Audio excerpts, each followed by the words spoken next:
Hello guys, my name is Rose, and this is my story. My mother-in-law Sherry is a vain and shallow woman. It's not like she had always been like this. Her behaviour change happened later in life, or at least that's what my husband Dylan swears. Dylan and Sherry didn't grow up very rich. They lived a moderate life, just the two of them. Dylan's father passed away when he was 4. Since then, Sherry was the one who became the breadwinner. They lived a simple life until Dylan found a great job after college. I'm not saying this because he is my husband, but Dylan is a very intelligent and kind man. He got a full ride to medical school and became a doctor. After that, Sherry started to live a luxurious life. Meanwhile, Dylan stayed humble. Do you know why I'm giving you all this backstory? Because I still don't understand how and why Sherry became such a shallow woman. Look, I don't have a job for several reasons that I will mention later, but that doesn't mean I am poor or rely on others for help. Somehow Sherry got that impression of me when we first met. I don't know if it was my clothes or my mannerisms that repelled Sherry.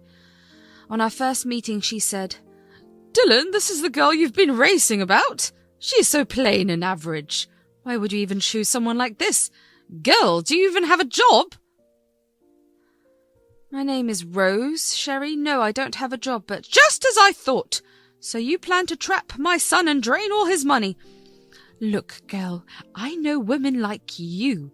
You are nothing but gold diggers and parasites. Don't think that you can fool me."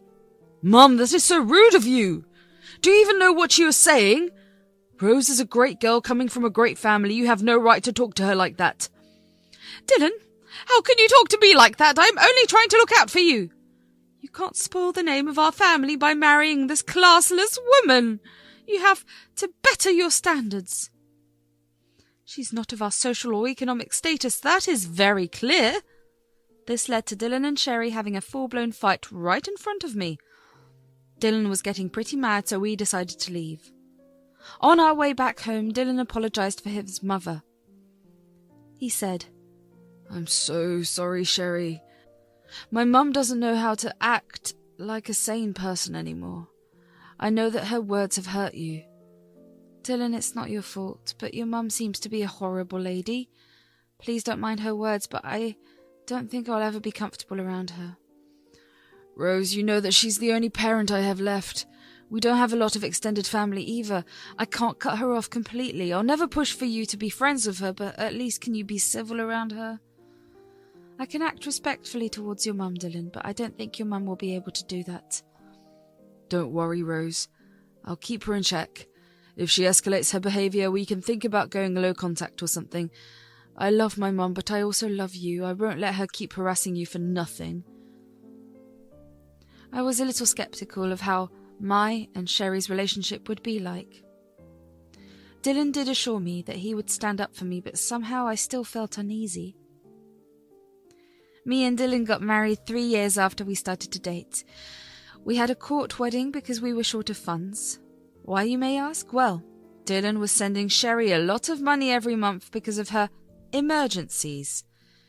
Even after getting married, Dylan was giving his mother a big amount every month. It was starting to affect our finances, but I didn't stop him. I always thought that he had the right to help his mum. However, Sherry was becoming a big problem for me.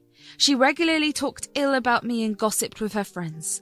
I knew that she had been telling everyone what a gold digger I was.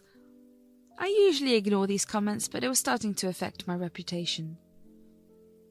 Sherry also never acted nice to me despite Dylan's efforts to bring us closer. Sherry was adamant that I was beneath her and didn't deserve her son. Surprisingly, one day Dylan said, "Rose, Mum called me today about something. She's hosting a small party and wants to invite you." "Are you sure? She wants to invite me?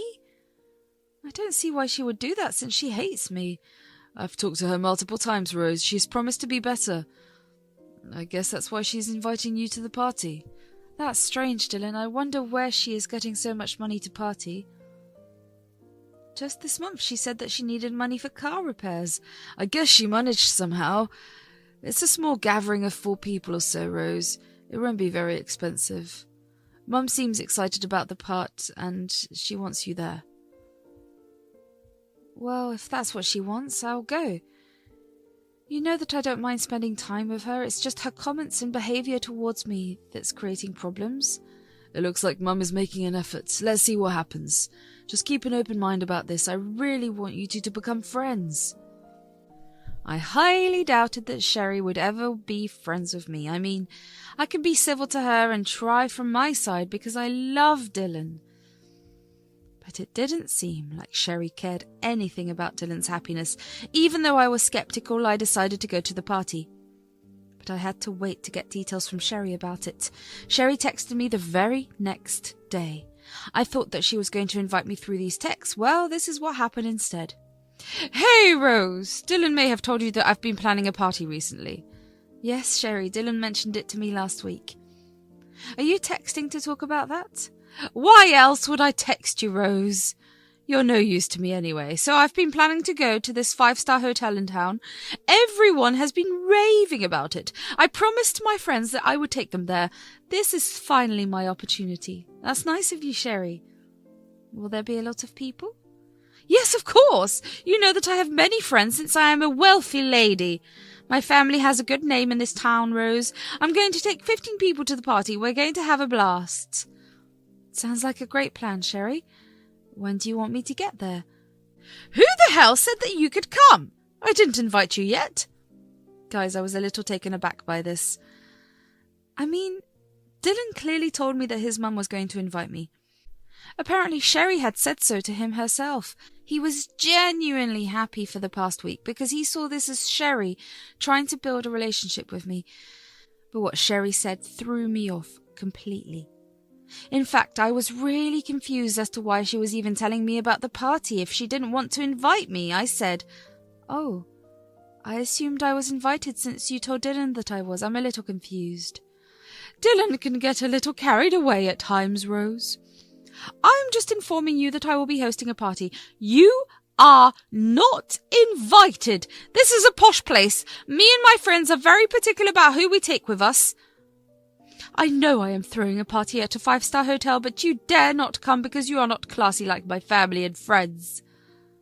Okay, Sherry, I got the message loud and clear. Don't worry, since you don't want me to come, I won't. I don't care what Dylan said. If you don't want me to come, I won't. This is your day, and I don't want to be where I am not wanted. I'm glad that we cleared that up, Rose. That's all I had to say. Now I need to get back to planning the party. I have a lot to do. You won't understand, since you have probably never been to a big party, let alone planned one. After that, I didn't send her any reply.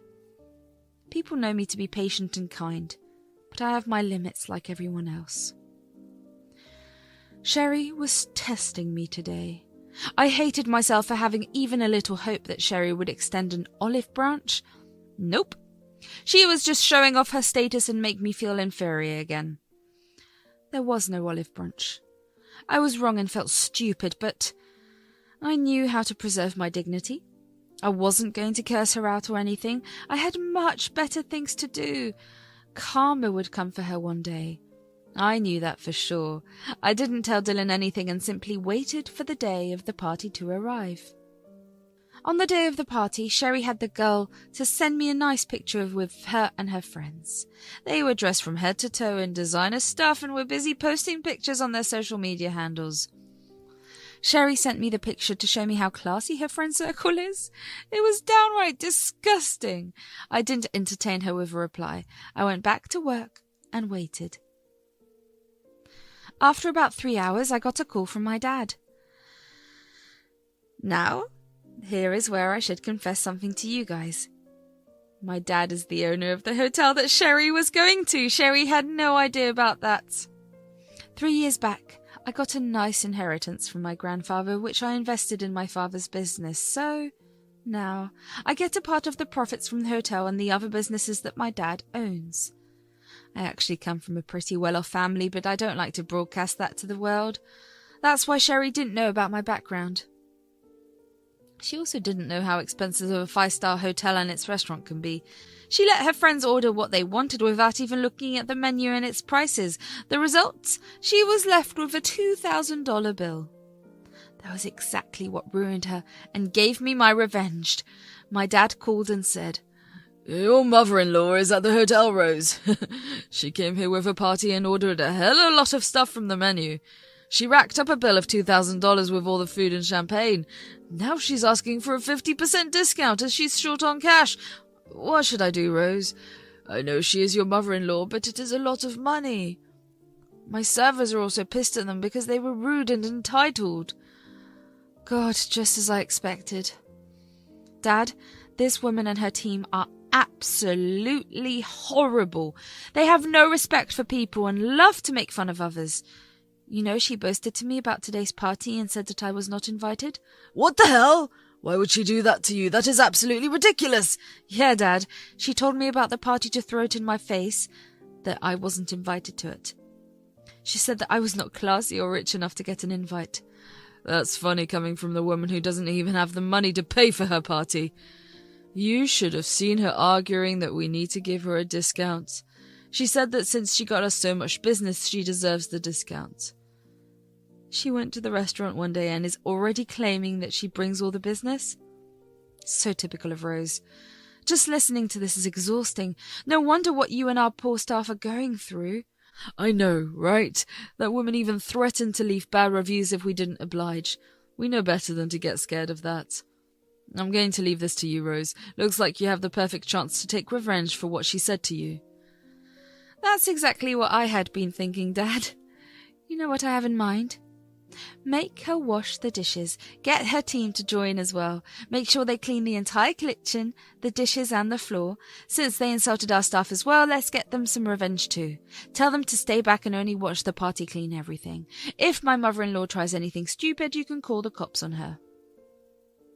My dad laughed at my suggestion and gave me a big thumbs up. He even offered to share pictures of the event when it happened. I really would have loved to see Sherry reap what she has sowed. Dad promised to do as I suggested and hung up.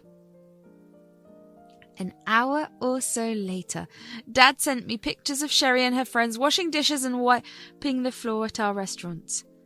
Dad also said that when Sherry saw him come out as the restaurant owner, she looked really relieved. She started to tell her party that she knew the owner and they would get out of the situation. She was extremely taken aback when Dad told her to go clean his restaurant. Apparently she was dumbstruck for a while and started to mutter something. Dad said that since she didn't consider me family, he wasn't considering her family either. It was hilarious! I wish I was there, but I did get some good pictures. After a while, Dylan came home looking pretty pissed off. I could tell that he had heard from Sherry what had happened. I also knew that Sherry must have given him a twisted account of the events that followed. He walked up to me and said, "Rose, what is this I'm hearing? Your father made my mum wipe down his restaurant and wash the dishes. She said that you told your dad to do this. What is going on?" Sorry about that, Dylan. Dad did what is the usual norm for us in this situation. Your mother went to our restaurant, racked up a $2,000 bill, and then said that she didn't have more than $1,000. She also harassed our staff, and her party has been a nightmare, so I thought only this would be a fitting punishment. Wait a minute, Rose. Mum racked up a $2,000 bill. Who the hell did she take with her? What did they order? She took 15 people with her, Dylan. They ordered a lot of stuff, especially the fancy ones. I thought you knew about this. Mum told me that she is taking 4 people only, and she told me that she invited you, but you declined. No, Dylan, things didn't happen that way. Your mum did tell me about her party, but she didn't invite me. She did tell me that I didn't deserve an invite for not being classy as her. I can show you the text if you want. What the hell, Rose? Yes, please show me the text, and please ask Vance to send me the bills. I showed Dylan all the texts, and my dad sent him the bills. I also showed him some of the pictures to make him understand how many people Sherry took with her. Dylan got extremely mad when he saw everything. He called Sherry and said, "Mum, what the hell is wrong with you? You didn't tell me the full story. You only told me that you were a few dollars short of cash. I told you the truth, Dylan. God, that wicked woman Rose must have given you a different story. I swear, Dylan, she purposely tried to sabotage me. That's why she declined my invitation." Is that so, Mum? Then why did your text to her say that she wasn't invited? And why did you insult my wife by saying that she is not as classy enough for you? Oh, Dylan, it was just a harmless joke. What was a harmless joke, Mum? The fact that you are calling your daughter-in-law names while spending thousands of dollars that you took from your son? Does being classy mean you have to rob your family and spend it on friends to look cool? Well, I just wanted a small party for me, Dylan. I don't know what the big deal is. You think spending $2,000 frickin' on food and drink isn't a big deal? Do you think my money grows on trees? You are insane, Mum. I guess I was wrong to give you money whenever you gave me sob stories about needing it. Well, guess what, Mum? I'm not giving you any frickin' money again. But Dylan, you've been so supporting for me for so long. You can't just stop now. It was a one-time mistake, Dylan. Why are you overreacting? No, Mum, I am not overreacting. This is not a one-time mistake. If you can't even consider my wife as family, I don't want anything to do with you. I always thought that you would change your mind, but you never did. I'm not paying you to insult my wife and call her classless while she sacrifices a lot to support you. This ends now. Dylan, please listen to me. I am sorry. Dylan didn't listen to Sherry anymore. He hung up on her and blocked her number. He also apologized to me profusely for being mad at me without knowing the full story. I forgave him because, well, he did stand up for me. We had a serious discussion about Sherry and jointly decided that she will no longer be in our lives for now. Yes, Dylan is now a rich man, but he knows to stay humble. He found Sherry's behaviour completely unacceptable, especially because it was directed towards me. I agreed with the fact that it was very unfair to me that Sherry treated me like shit. And I was all set to remove her from our life for good. In the next few days, Sherry reached peak madness. She realised that her own actions may have damaged her relationship with her son for good. That sent her into a horrible panic. She showed up at our house and demanded to speak with Dylan. Slowly her demands turned into begging after she was turned away from the door every time. Yes, Sherry worked and earned some money. However, it wasn't enough for the high-end lifestyle that she had gotten used to all these years. Dylan had stopped giving her money entirely. Instead, he invested some of his funds into my dad's business to help him open new hotels and restaurants in the neighbourhood towns. We do plan on taking our hotel business to bigger cities, but we will have to see what the future holds. Since Dylan stopped sending her funds, Sherry had to downgrade her lifestyle a lot. She was struggling to keep the rented condo with her own money and ultimately decided to end her lease. She has now shifted to a small, one-bedroom apartment and doesn't have any money to spend on extras after all the bill payments. How do we know this? She emails us about it, of course. She still downplays her behaviour and acts like we are overreacting. Suffice it to say, she will be out of our lives for a while now. Just a month ago, I found out that I was pregnant. Me and Dylan are overjoyed and busy planning everything before the baby comes. To be honest, I'm glad that my child won't be around shallow people like Sherry anymore. But if the time comes, I will make sure my dear mother-in-law doesn't get to fill my child's head with nonsense. For now, please wish us luck so that we can be good parents to a healthy child.